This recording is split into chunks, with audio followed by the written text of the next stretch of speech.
చంద్రబాబు మాటలు సభ్య సమాజం తలదించుకునేలా ఉన్నాయని మంత్రి బొత్స సత్యనారాయణ వెల్లడించారు. కూటమికి ప్రజలు ఖచ్చితంగా బుద్ధి చెప్తారని అన్నారు. 2019 ఎన్నికలకు ముందు టీడీపీ పసుపు కుంకుమ ఇచ్చిందని, దానిని తాము అడ్డుకోలేదన్న విషయాన్ని గుర్తు చేశారు. కూటమి దుర్మార్గపు ఆలోచనని ప్రజలు గమనించాలని కోరారు. టీడీపీ ఆపించిన పథకాలకు నిధులు సిద్ధంగా ఉన్నాయన్న ఆయన, ఎన్నికలు అయిన వెంటనే లబ్ధిదారుల ఖాతాల్లో జమ అవుతాయని తెలిపారు. బాబు సమాజానికి ఏం సందేశం ఇస్తున్నారు అని ప్రశ్నించారు. చంద్రబాబుది మనిషి పుట్టకేనా? ఆయన పేరెత్తడానికి అసహ్యంగా ఉంది. ఎన్నికల నిబంధనకు మేము వ్యతిరేకం కాదని తెలిపారు.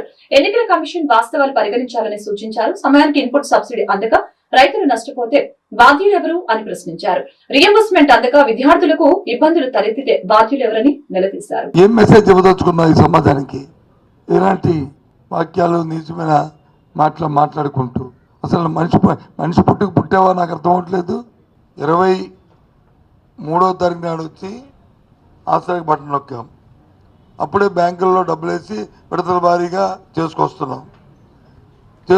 తర్వాత దాన్ని ఆపారు. ఆన్గోయింగ్ ప్రోగ్రామ్కి ఎందుకు మనం వాళ్ళని కోరుకోవాల్సిన అవసరం వచ్చింది? వాళ్ళు చౌకి ఎలా కారణమయ్యారో వీళ్ళు తిరిగి పైపెచ్చి వచ్చి అతని భాష చూస్తుంటే మీరైనా అంగీకరిస్తారని చెప్పండి. మీరు ఎప్పుడైనా మీరు ఈ ప్రొఫెషన్లోకి వచ్చిన తర్వాత మొన్న వచ్చి ఆ సెలబ్రిటీ నాయకుడు సాక్షాత్తు చంద్రబాబు నాయుడు ఆ భాషను మళ్ళీ మాట్లాడాడు. దాన్ని ఏమనుకోవాలా? రాజకీయాల్లో ఇలాంటి పరిణామాలు కరెక్టేనా? ఆ భాష మరి అవతలకి రావా? ఒక సభ్యత సంస్కారం ఉంది కాబట్టి మా పార్టీ నాయకత్వానికి మా ముఖ్యమంత్రిగా మాకు ఇచ్చిన సూచనలు కాబట్టి ఉపేక్షిస్తుంది పార్టీ క్యాడర్. లేకపోతే ఎంతకంటే పెద్ద మాట్లాడతారు? ఇది కరెక్ట్ కాదు కదా.